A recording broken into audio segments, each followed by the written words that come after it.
Most entrepreneurs start a business because they want more freedom, but somewhere along the way, many of them build a company that can't make a decision, serve a customer, or solve a problem without them. They've become the founder, the manager, the troubleshooter, and sometimes even the administrative assistant. So how do you begin letting go without losing control? How do you delegate when explaining the work feels harder than just doing it yourself? And how do you build simple systems that allow the business to operate without the founder sitting in the middle of every decision? That's what we're talking about today. Welcome, or hopefully welcome back to The Reluctant Entrepreneur. My guest today is Cory Blumenfeld. Cory is a 5-time founder with 2 exits and more than a decade of experience across startups, operations, sales, and products. He's launched businesses in industries he initially knew very little about, an experience that taught him that entrepreneurial success rarely comes from having all the answers. It comes from learning, adapting, and surrounding yourself with the right people. Today, Cory is the founder of Blumoso, a company that helps business owners reclaim their time by matching them with high-performing virtual assistants based on the way they actually work. His larger mission is to help 1 million business owners spend less time buried in day-to-day tasks and more time growing their companies, serving their clients, and building lives outside of work.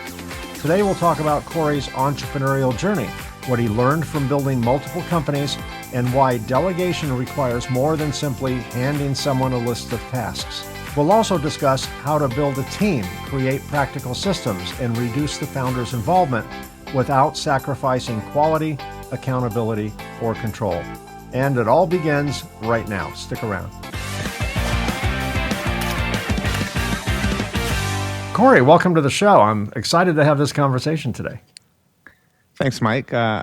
Excited to be here. I really appreciated all the research you did for the intro. I loved it, so thank you for being so thoughtful with that. Well, you've done a lot of things. So yeah, it's pretty easy to talk about all the things you've done because you've done a lot, and a lot of that is documented. So let's go on our Wayback Machine, our time machine, a little bit, and kind of go back in time. You've now founded 5 companies, which is like uber impressive.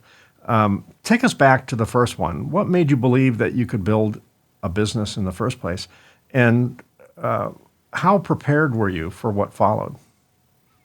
It's so funny because that first business, even though it is a business, I didn't think of it as a business. We were talking about this earlier, right? With your own story in building a business, right? You had the technical experience, you didn't have the business experience. Right. So at this point for me, I was still in college, and I needed to make money in the summer. More like a side hustle mentality? It wasn't it. It was like I had to make money to pay for school, and Okay. I needed money for the summer, and I didn't want to work for anyone else. That entrepreneurial mindset where it's like, we don't work well with, we can if we're forced to it, but yeah, but we don't naturally play well in the sandbox with others. no. So I signed up for a job doing landscaping, and within a couple weeks, I was like, why am I giving a percentage to these folks? I know what to do. I could do this on my own. That was the first time I experienced, like, I can do this on my own. And so I watched a couple videos. My best friend at the time had a car, and we were doing landscaping and driveway repair. I was like, well, if I go to the hardware store and I get a couple buckets of this, I can just use the sales pitch. I'm a college student looking to pay for school. We'll fix your driveway. And it worked. So we did that all summer. The next summer we did power window washing because he had a power washer. So we just used like different things that we had in front of us. We gave it a fun name, Seal the Deal. We thought it was cute. We created the pitch, like, you're helping pay for our education. But yeah, we didn't think about costs. We didn't think about scaling it. We didn't think about hiring to increase capacity. We're just doing it for fun. So I look back at the moment. Yeah, it taught me a lot. It taught me how to do door-to-door sales, right? Because cold selling is one of the hardest things you can do. It's one of the most nerve-wracking things. But in hindsight, it's like, wow, there was a business there. And I bet if I had the education that I have now, I could have put a system in place to grow it. But yeah, it was a really awesome experience. That's awesome. You've started businesses in industries that you initially knew very little about, as I mentioned in the Yeah. intro. What gave you the confidence to enter an unfamiliar industry, and how did you overcome the gaps in your knowledge? Yeah, it felt natural to me. So for that first business we were talking about, I watched some YouTube videos. That's how we learned how to driveway seal. The information was readily available. Like, to me, I know in most cases the information is out there. The second business, I didn't know how to build a mobile app. I wanted to be in the healthcare and make a difference in healthcare. I found a team and I learned how to build a business by doing. This next business, I'm Canadian. I didn't know if you knew this. We built a platform that helped U.S. financial advisors and wealth managers analyze their clients' healthcare costs and then provide health insurance options. We became experts at Medicare and Obamacare, and what do we were Canadian. We were teaching Americans about health insurance, and we just learned how to do it because the information was all there. It just needed someone to go out there and learn. And then the newer businesses that I'm working on, really, my experience is in tech, and now I'm doing placements. And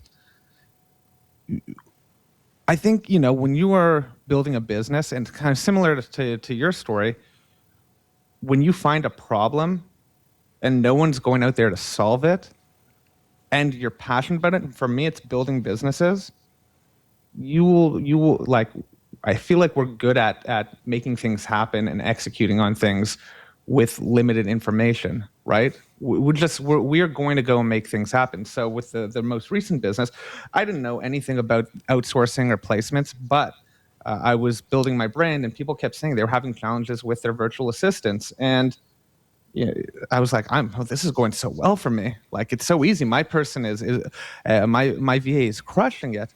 And I went to that first person that I was talking to. I'm like, well, I have all these systems and um, in place, and I have a virtual assistant who needs more time. I could manage this for you. They said yes. So sometimes I think, as entrepreneurs, it's more about seeing a problem and it needs to be solved. And I'm going to solve it. It's just kind of something we need to do. Yeah, I think there's several reasons people start businesses. One is brand A is doing it.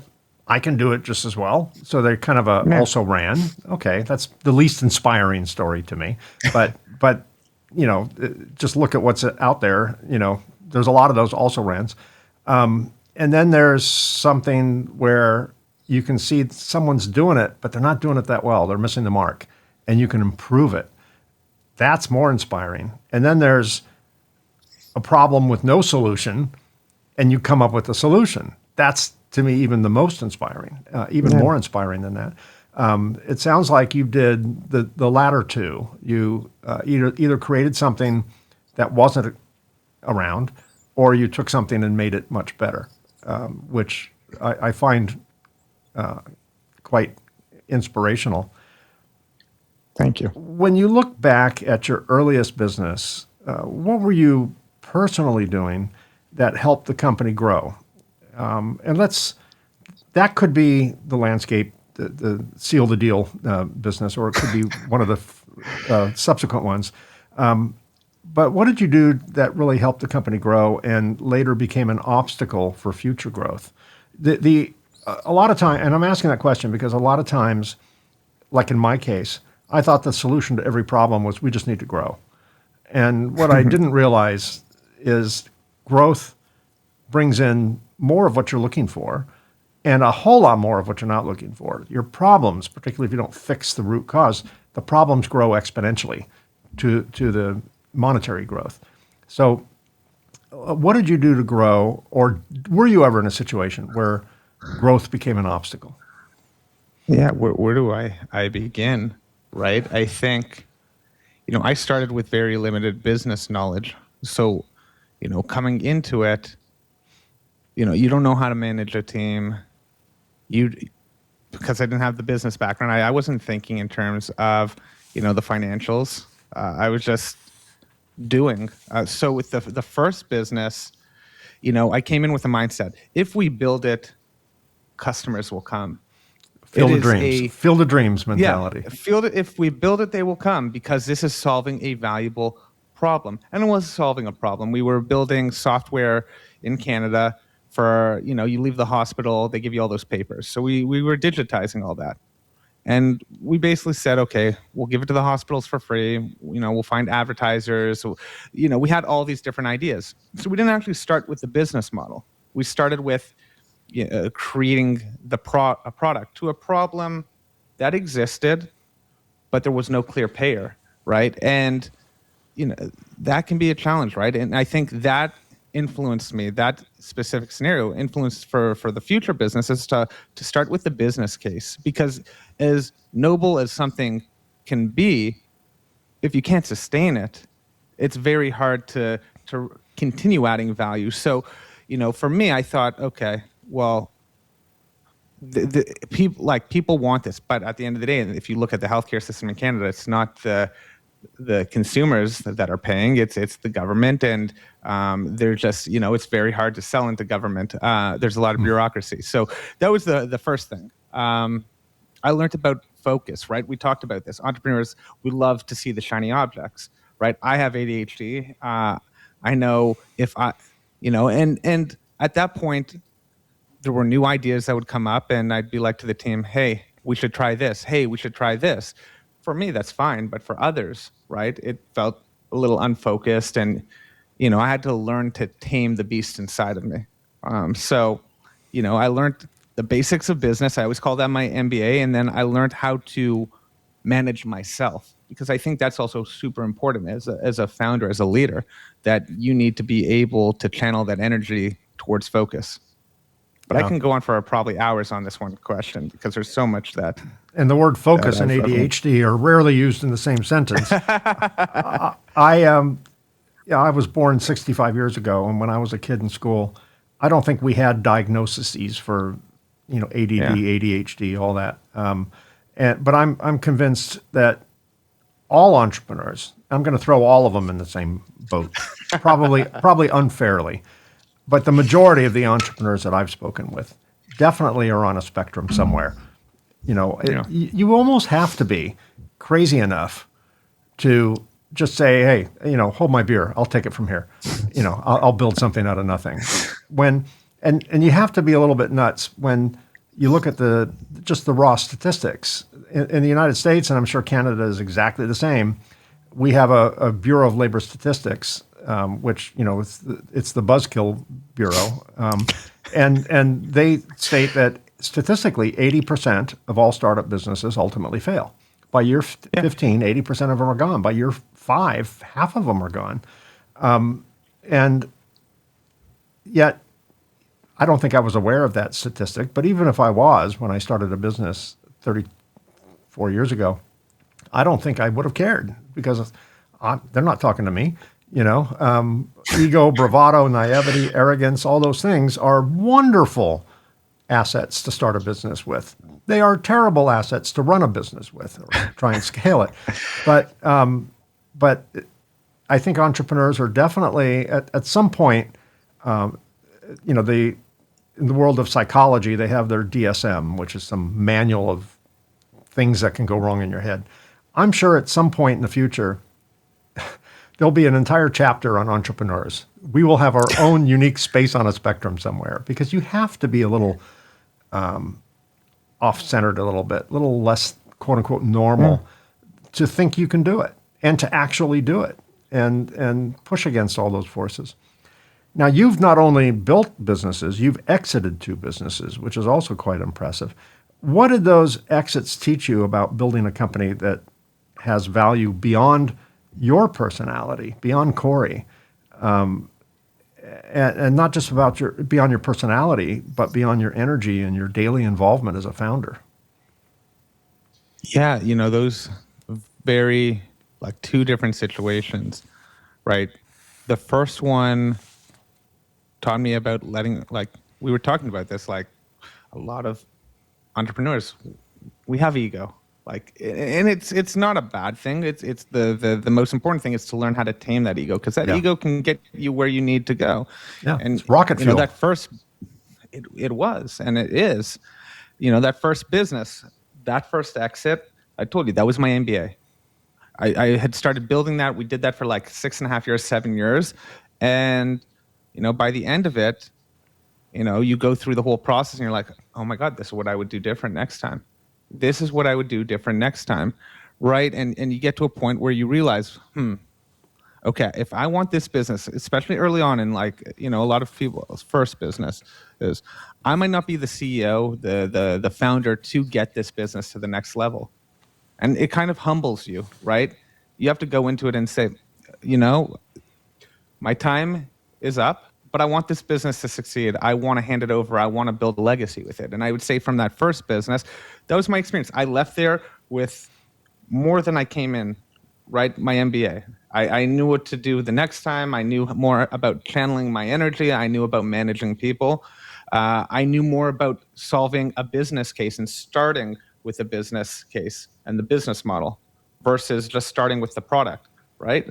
You can build a great product, but if no one's going to pay for it, it's really at that point still just an idea. That's how I look at it. It's not a business. So built something great. Was able to exit it and walk away from that and have all this knowledge for the next business. And I had the ink wasn't even on the paper when I started working on the next business. And on that business, I learned a lot about having the difficult conversations, right? And setting expectations early on.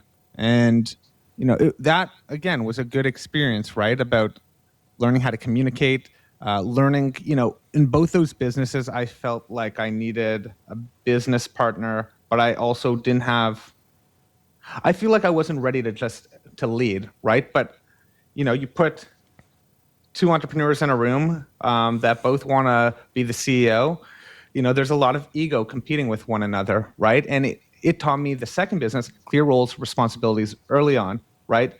That way you can make decisions. There's nothing that's going to hold the company back. So the exits, they're great. The second exit allowed me to start working and invest in the new business that I'm working on. But it was really the education that I took away from that.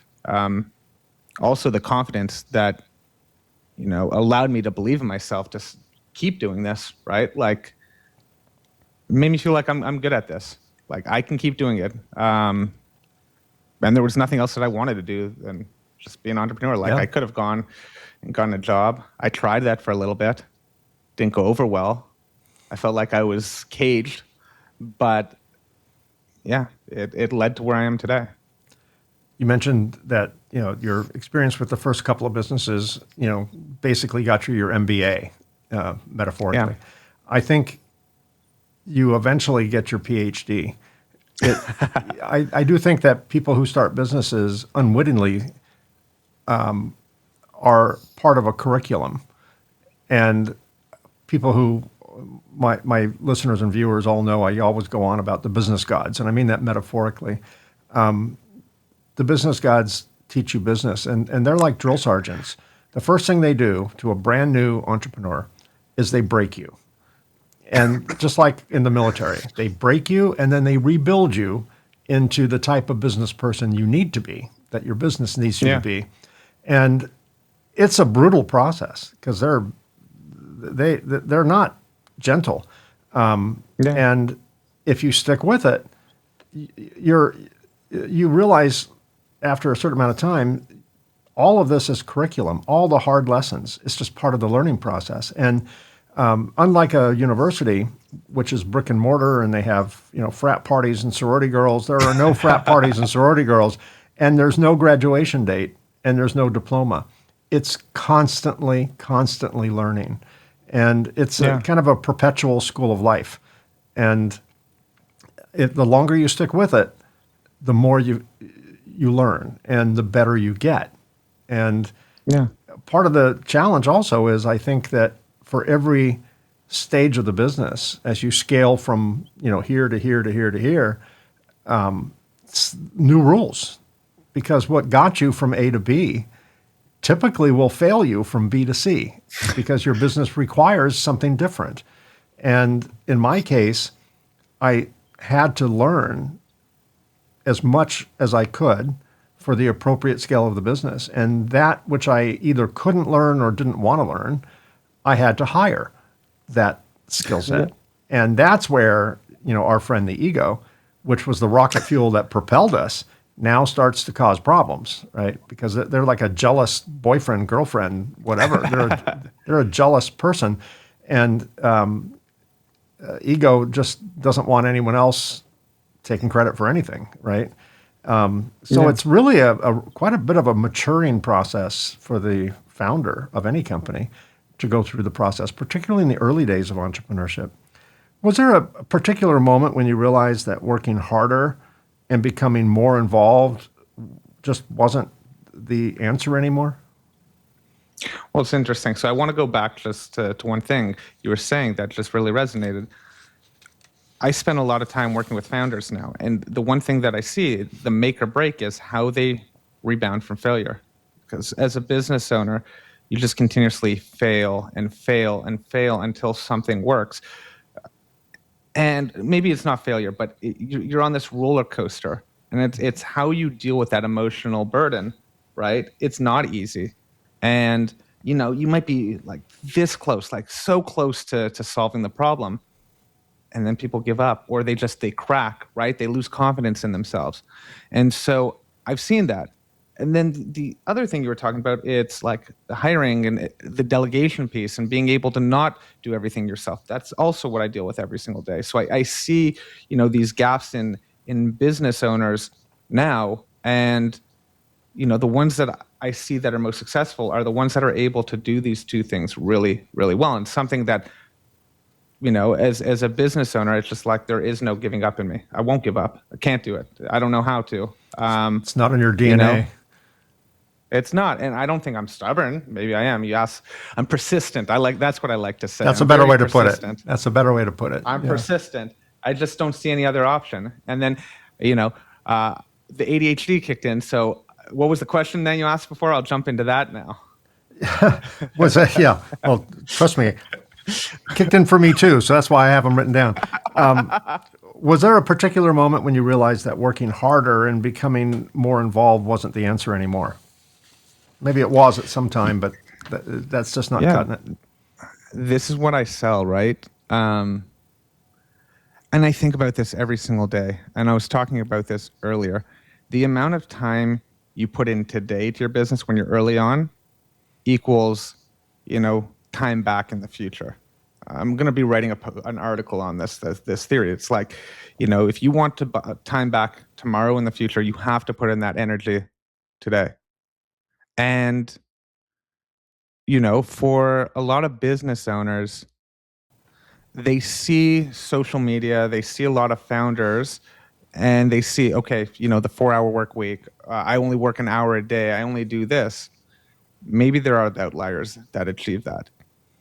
But the truth is, if you want to build something great, if you're looking to build a team that also wants to build your vision, you have to put in that effort. So, yes, I've learned about balance. That's something in the newest business that I'm learning. I'm putting in work to find balance for myself, to make a business that doesn't rely on me. It doesn't mean that I'm not working hard. I'm working hard, and I know there are certain days or certain weeks where I will have to grind. And I hate the word grind. I hate the word hustle. I don't like it. That's not what I'm talking about. It's you have to put in the work. You have to, because why should other people put in the work for you if you're not willing to do it? So I'm putting in the time today because I truly believe that I'm going to get time back in the future. Mm-hmm. It's an investment. Yeah. Founders often connect their identity to being the person who knows everything and solves every problem. We're like, the answer man. Did you ever struggle with letting go of that identity? I think we all do, because we get into business because we have this vision, right? And I think one of the hardest things for business owners, for founders, is to take off the blinders, right? To not be the center of attention, to not be, a mentor. Years ago, when I was in a startup program, was the difference between a founder and just a person with a job is a founder makes like 1,000 decisions a day, as an example. And that person with a job maybe makes 1 or 2, 10 decisions a day. It's just the number of decisions. So as founders, we need to we're compelled to make decisions. That's our freedom. Really, at the end of the day, we have the ability to make many decisions. So for me, the hardest thing to do, and I think for a lot of is that letting go. Like, I'm the founder. I'm running the show. Whereas something that I've learned over time is, as a founder, one of the most important things to do is to surround yourself with people you can trust. If you trust them, they should be allowed to make decisions in which they're experts at. It's not easy to get there, but when you're managing people and you're trying to scale, you can't do everything yourself. And sometimes you have to learn that by pissing a few people off. It's happened. There have been times in my life where I have frustrated the people that I work with, but I think for me, it's not been like a single moment. It's just been, progress. I've seen how the teams I'm working with today function together versus when I was just starting out. But yeah, I think it comes down to being self-aware. Like I practice self-awareness. I do a lot of reflection, and that allows me to see growth. And I also know that I'm getting better every single day. So just hearing myself say this out loud, I'm thinking, how can I be better with my team tomorrow? How can I allow them to make more decisions? Because at the end of the day, I want to be able to step away from the business, and I can't do that if I'm making every decision. Yeah. Yeah, I struggled with that, particularly in the earlier days of my business. At one point in time, I hired an assistant thinking, okay, that's going to be the solution to every problem I have. and it didn't work out.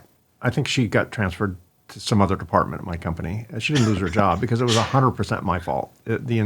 I'm the entire blame for that, because so many entrepreneurs say it's just faster to do it myself. I don't have the time.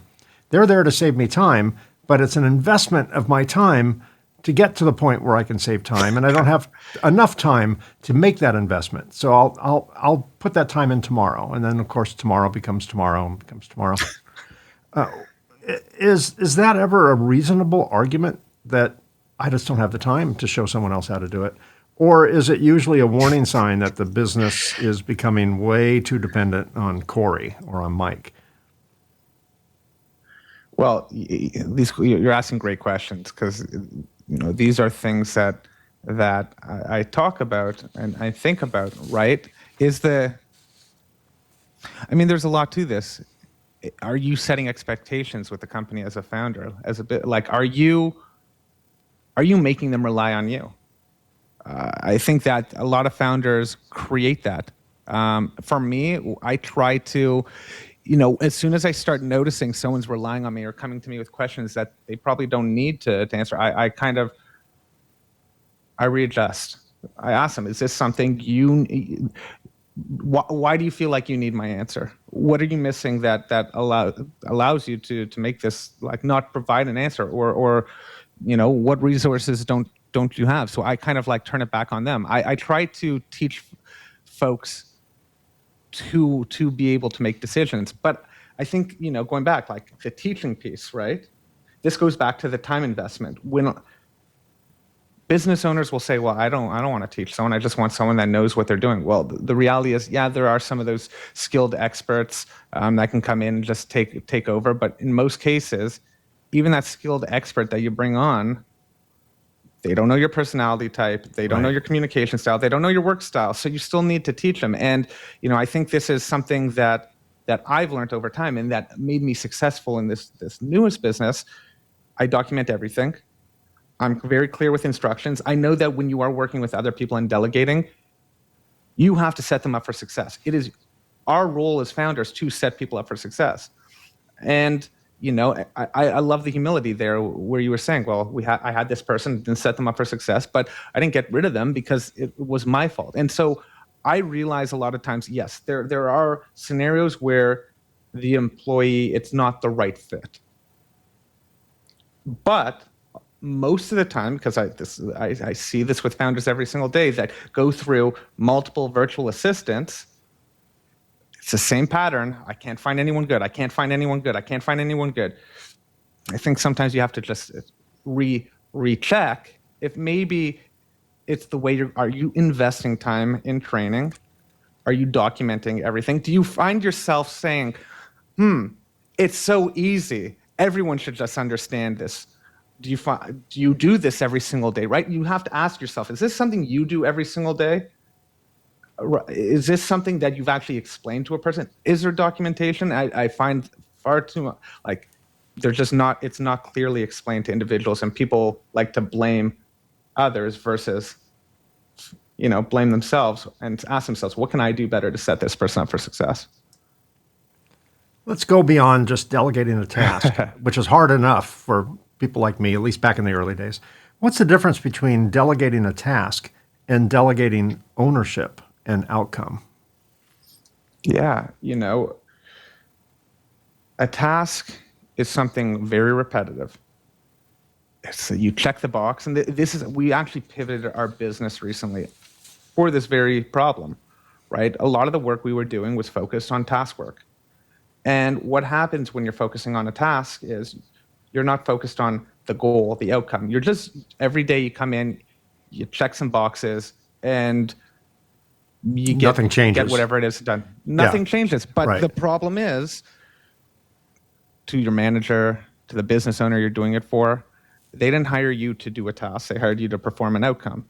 And the task isn't the outcome. And so if a person is focused on a task, they're focused on the wrong thing. They don't actually understand why they're doing something, right?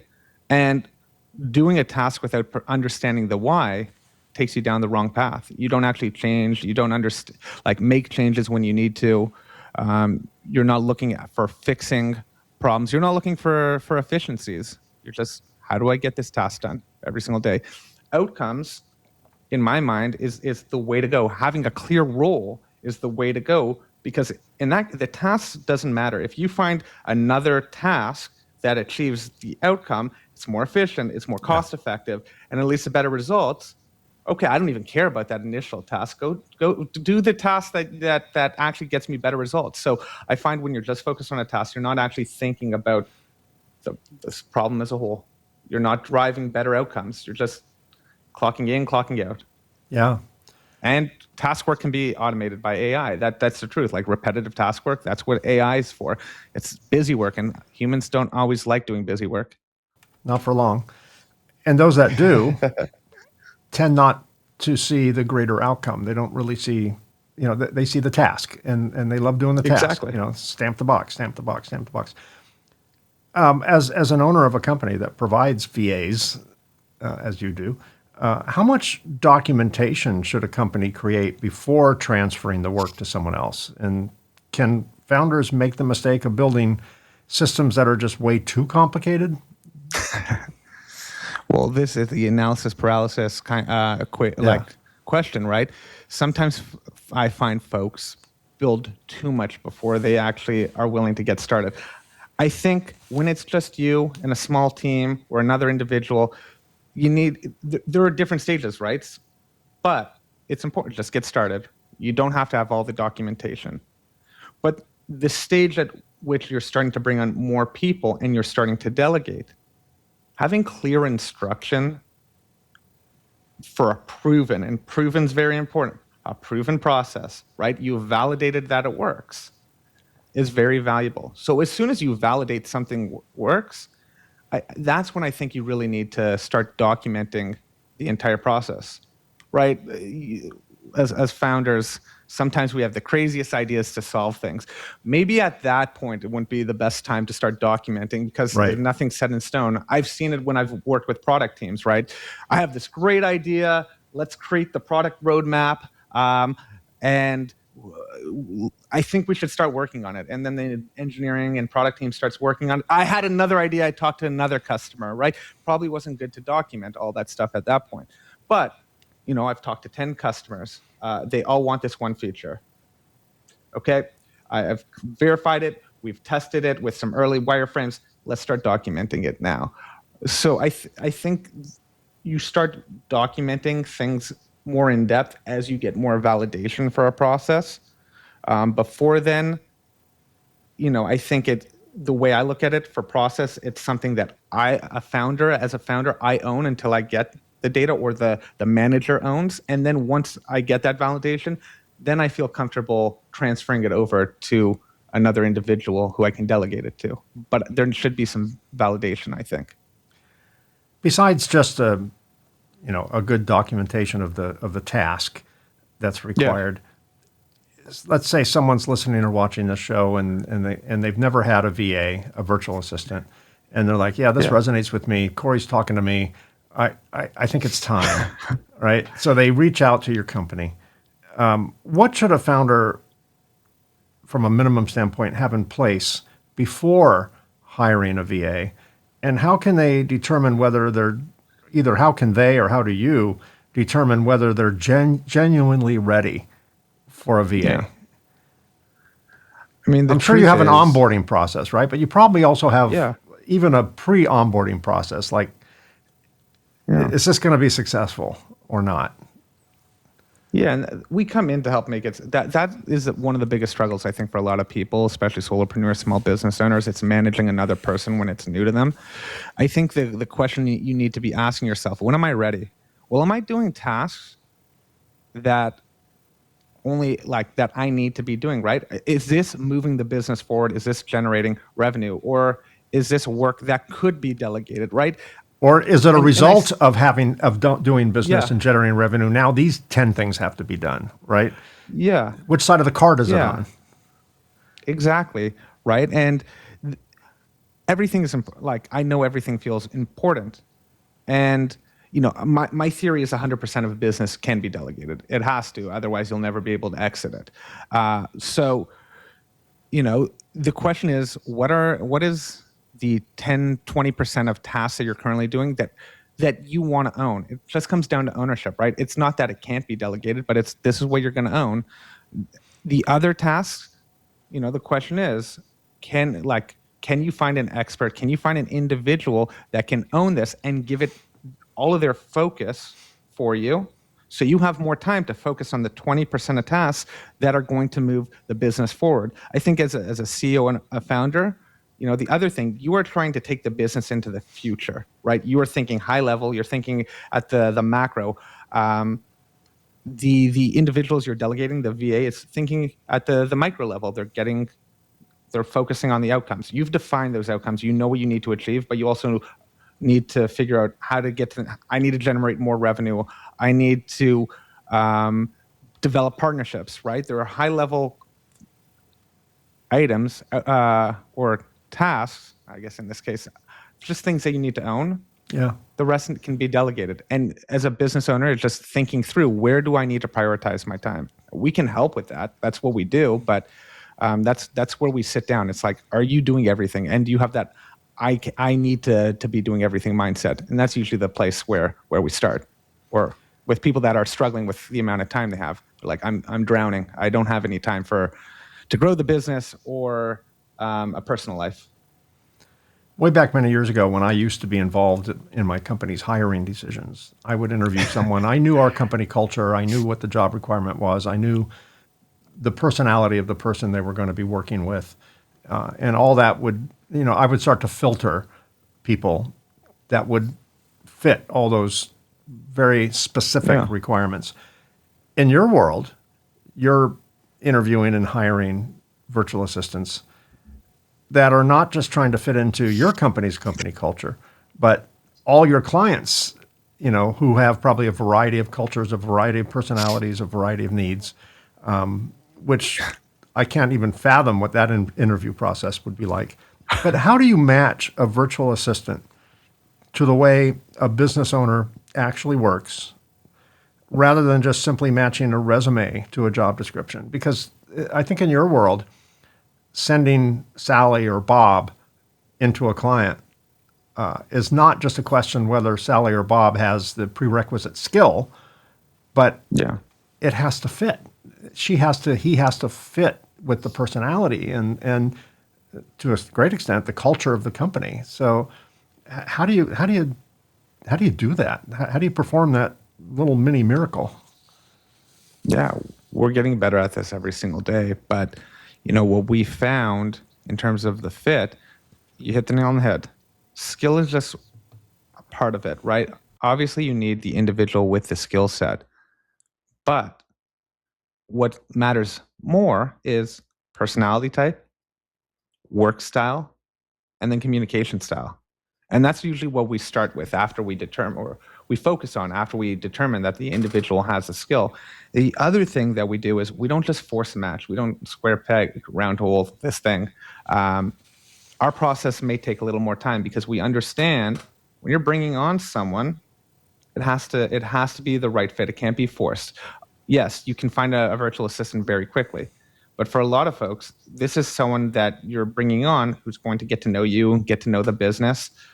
And in my world, focusing on finding someone that matches your personality type, that can work well with your personality type, that can communicate the way you want to communicate or knows how to communicate with you, how you need to communicate, and then shares a work style, right? If you are a very direct communicator, you are going to want someone that can handle direct feedback, right? And so matching on that is far more important than matching on skill.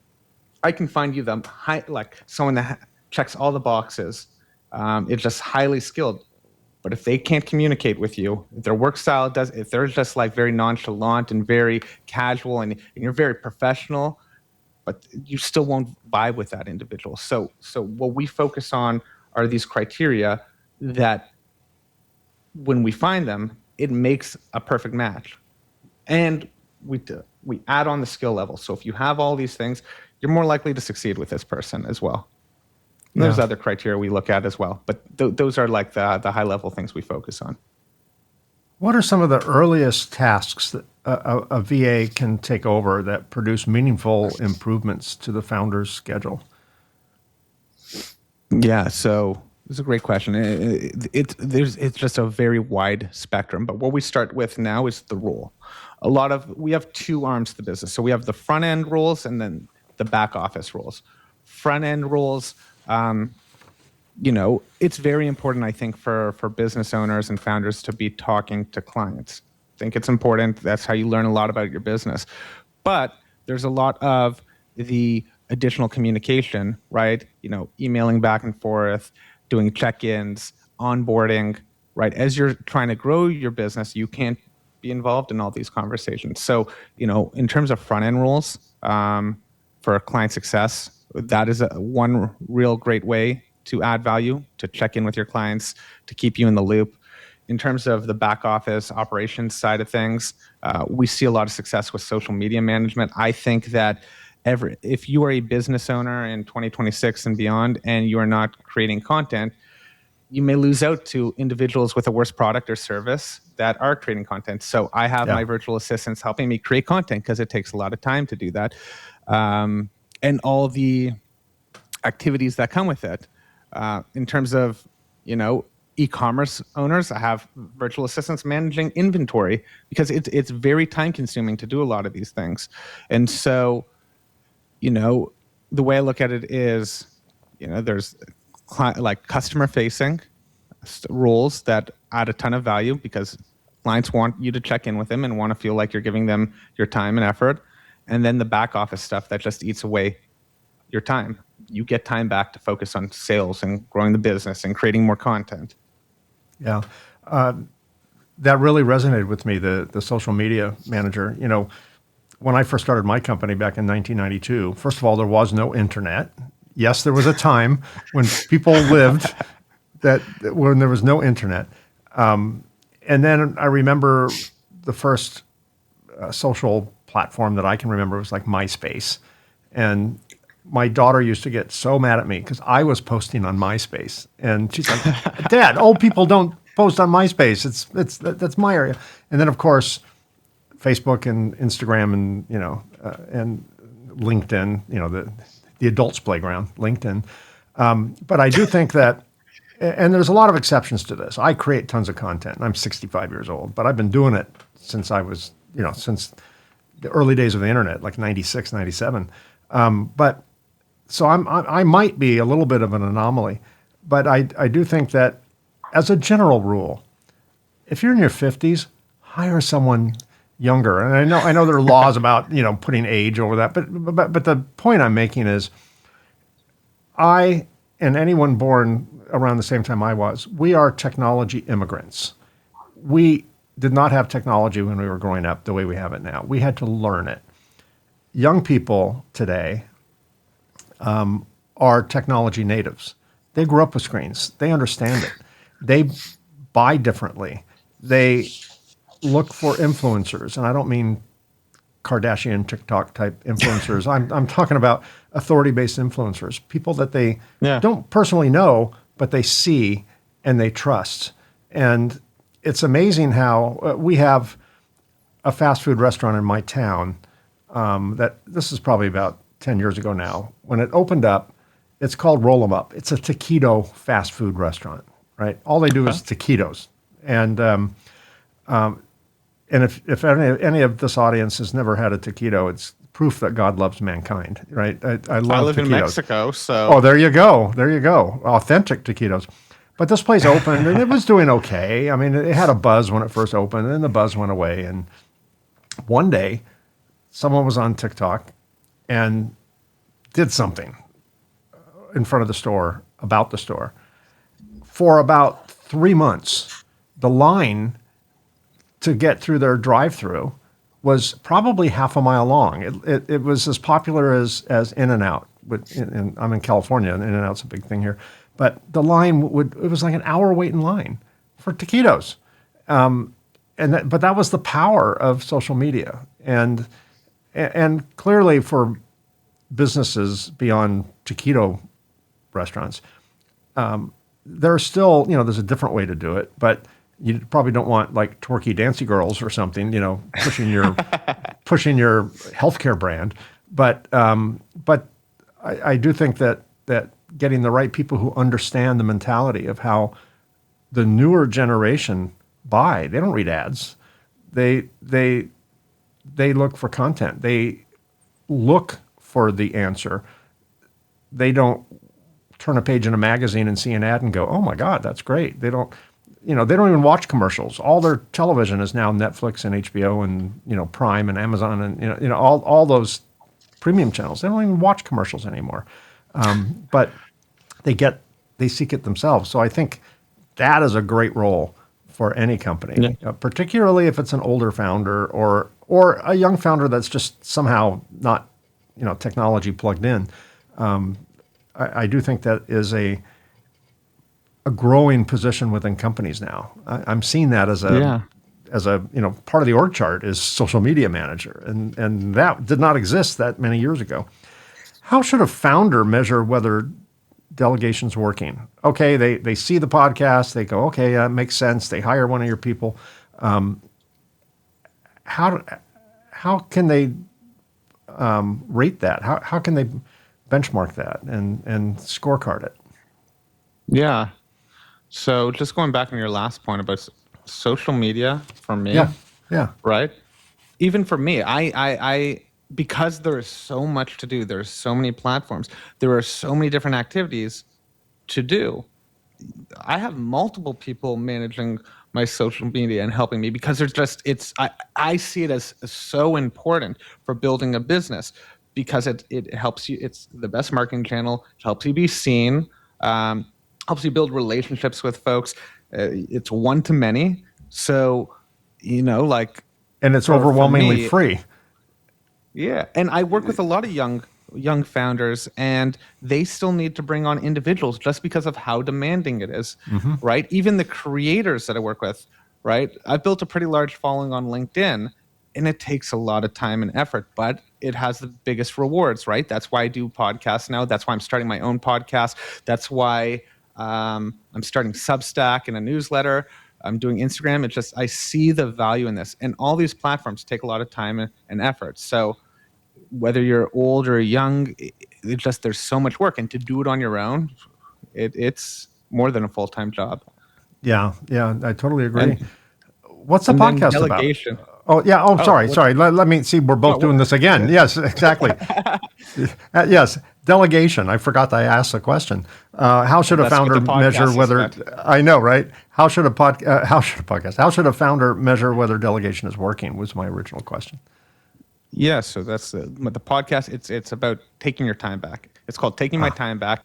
And the whole idea as a business owner, if you're delegating, I think it comes down to the role, right? And I think early on when you are trying to delegate something, it's setting the criteria. What does good look like? What does success look like? So if it's social media management, right? There are so many different things just in that role alone, because I deal with it a lot. I did run a social media agency for a bit in the LinkedIn space. And the question is, okay, like, if you're a creator, for example, and creators hire VAs to help, you want follower growth a lot of times.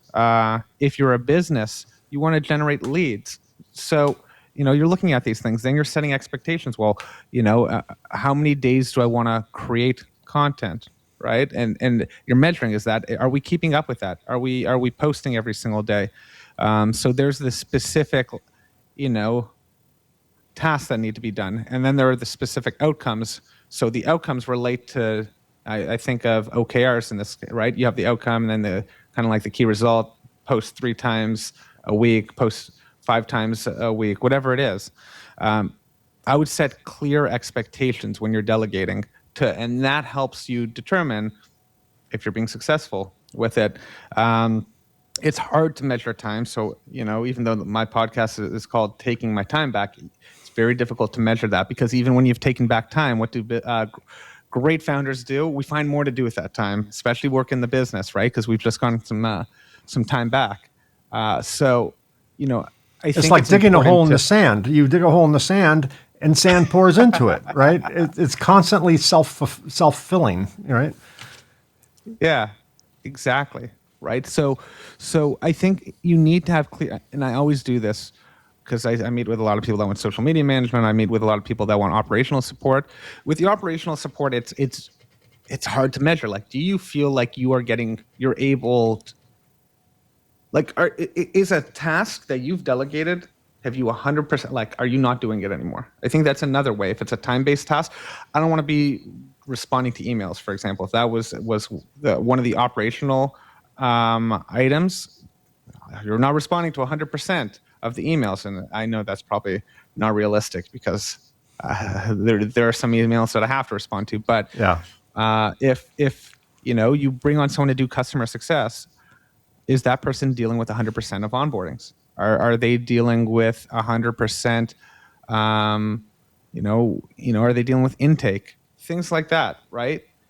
So I would measure it in terms of what percentage of that role has been handed off, and are you not involved with anymore? Yeah. Yeah. What should a founder do? We're almost out of time, so I just have a couple more questions. What should a founder do when someone completes a task differently than the founder would have done it, but the outcome is still acceptable? Is it difficult for founders to say, well, that's not the way I would have done it? You got lucky, or how do you prepare your clients for that ultimate reality? Yeah. On this, I can speak to myself. How I coach my team is, sometimes they'll come to me for feedback, and sometimes I tell them, sometimes it's better not to ask and go out there and get the data, right? The data, I can't argue with the data. So if you ask me to do something with no data and it's foreign to me, it's brand new, I may have something to say. But if you go out there and do a small test and get data and say, here, Cory, look, this is what we've shown that it leads to this outcome. I can't argue with that data. And so I've been coaching my team on this recently, to really rely on the data when doing stuff. There's just no arguing with that.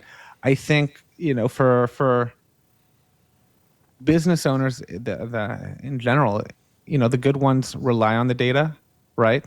The good ones know they brought on someone else because, that they're trusting them to be the experts. So, it's coaching your team on how to approach it, how to use data, how to form a position. I think that's really important, like teaching them how to come to you, and when to come to you. But the truth is, I see this if you come to me or you come to any business owner with limited data and present something that's foreign and new without kind of taking thought, right? You need to be thoughtful with how you approach a founder, and you have to be logical a lot of times. In the absence of that, we tend to question things and say, I wouldn't do it that way. And in those cases, sometimes people feel like they've been shut down. So it's up to us to teach folks how to present information. Yeah. You know, Steve Jobs was great at this. You know, in his meetings, there's a famous memo that Amazon has that a lot of business owners have seen and have been shared. But like, you know, the Amazon team would present the information. They'd fill out this proposal, and most of the meeting was actually just reading these memos. So yeah, there's Bezos different has ways to do this. They'll spend a half hour or 40 minutes all reading before they ever start discussing. And he bans PowerPoint from any meeting, from what I've read. He wants people to read because people, I don't know, your brain processes it differently when you read it versus when you're just death by PowerPoint, you know. Yeah, that's interesting. Before I ask you my last question, Blue Moso. Yes. What's that name about? I love the origin of company names. Tell me where that came from. Yeah, you know, I think for a lot of companies, the name is important. It needs to resonate.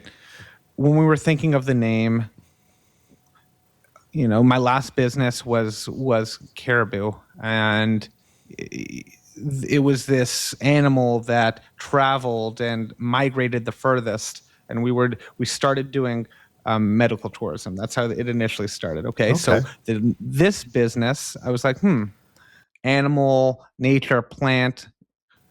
I wanted something that defined what we were doing, and we were helping businesses grow. So Moso is bamboo. It's the fastest growing plant. Okay. And it just made sense. And then blue, love the color blue. It represents calmness, steadiness, and my last name has blue in it. So when we put blue and Moso together, the domain was available, and it involved my favorite color. And so it made sense, and it represented who we were, that steady, fast business growth, the calm we bring to business, and it holds true.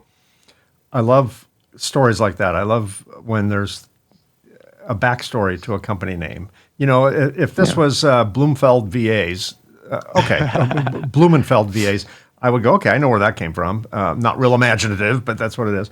But Blue Moso is a great name. Last question. Going back to when, say, you were doing the healthcare stuff for Americans from Canada, how did you define success back in those days, and how do you define it now? Back in the day, every day was just something new. Success was how we felt. I didn't know how to really define it, to be honest. I just went to work every single day and just did what felt good. You know, wasn't documenting, wasn't tracking goals and doing goal setting.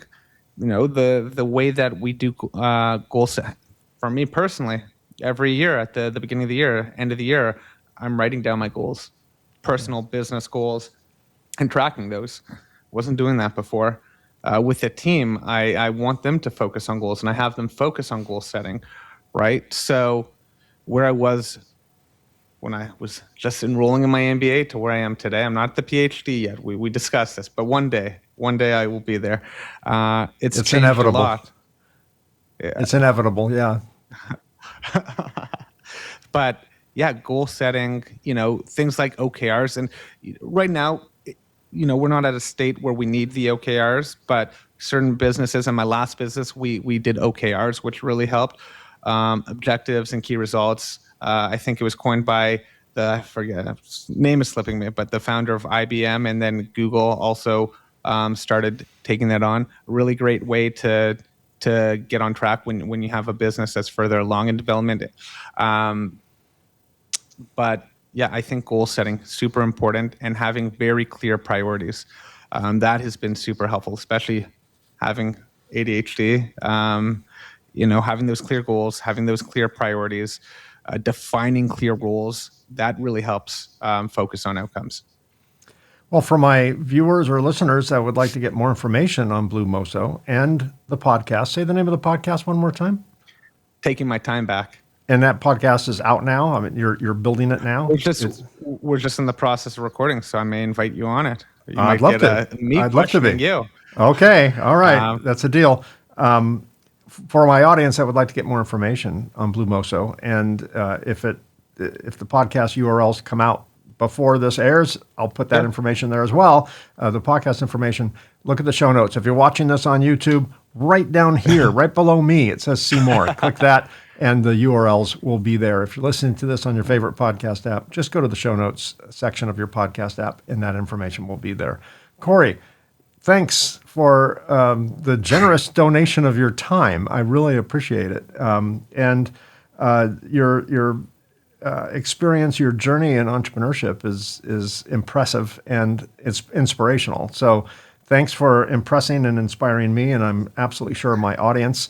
And I wish you continued success on your 5th, 6th, 7th, 10th, 12th entrepreneurial journey. It is a life sentence. I think we've all figured that out.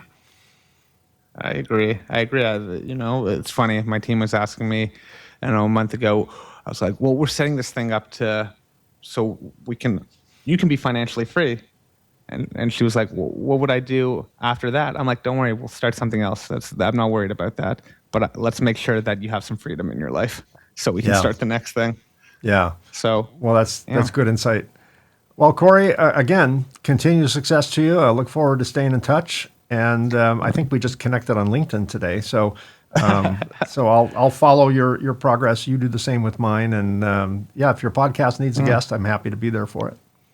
Awesome. Thanks, Mike. And I also have a newsletter, same name, Taking My Time Back. That's what I help people do, reclaim their time. The goal is to give business owners 1,000 hours back a year, as you mentioned. And as I mentioned, Mike, this is the most important thing for me and my brand. I end every call with a fist bump. So, boom. Thank you. Boom. There we go. Well, okay. Yeah, there we go. I teach my grandkids. They've all learned it. They think it's dorky, but they put up with me.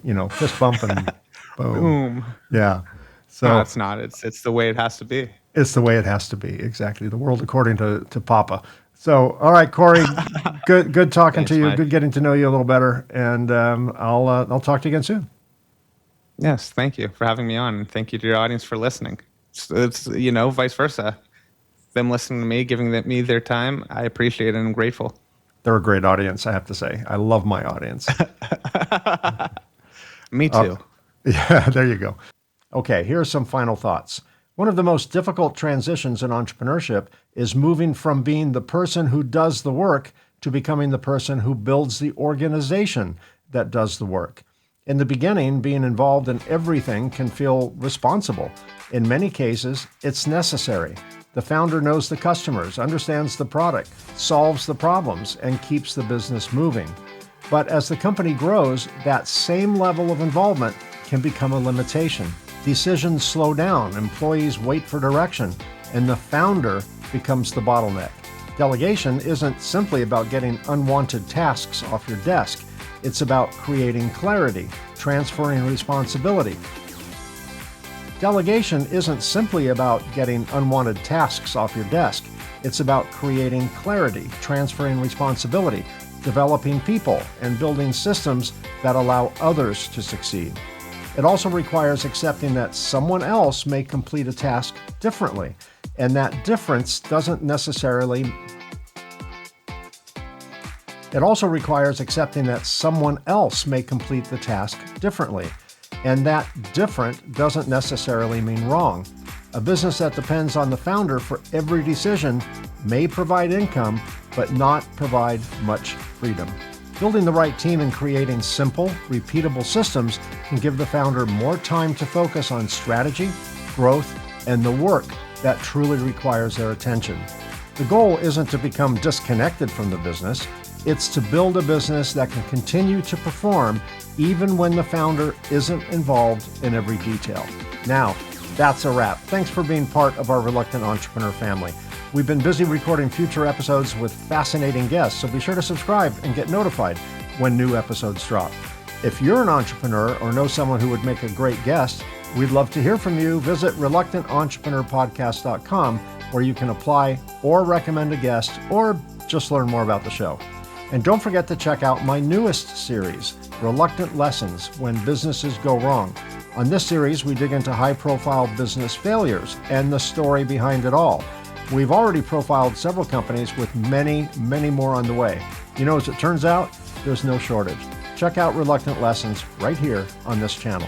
And if you're interested in my book, The Reluctant Entrepreneur, Anatomy of a Business Startup from Uncertainty to Unstoppable, it's available in paperback and Kindle on Amazon, and as an audiobook on both Audible and Amazon. And finally, to everyone listening or watching, if you find yourself stepping into entrepreneurship, whether that's by choice or by circumstance, remember this: sometimes the path we never planned becomes the journey we were meant to take. Thank you all so much for being here. I truly appreciate all of you, and I'll see you again soon.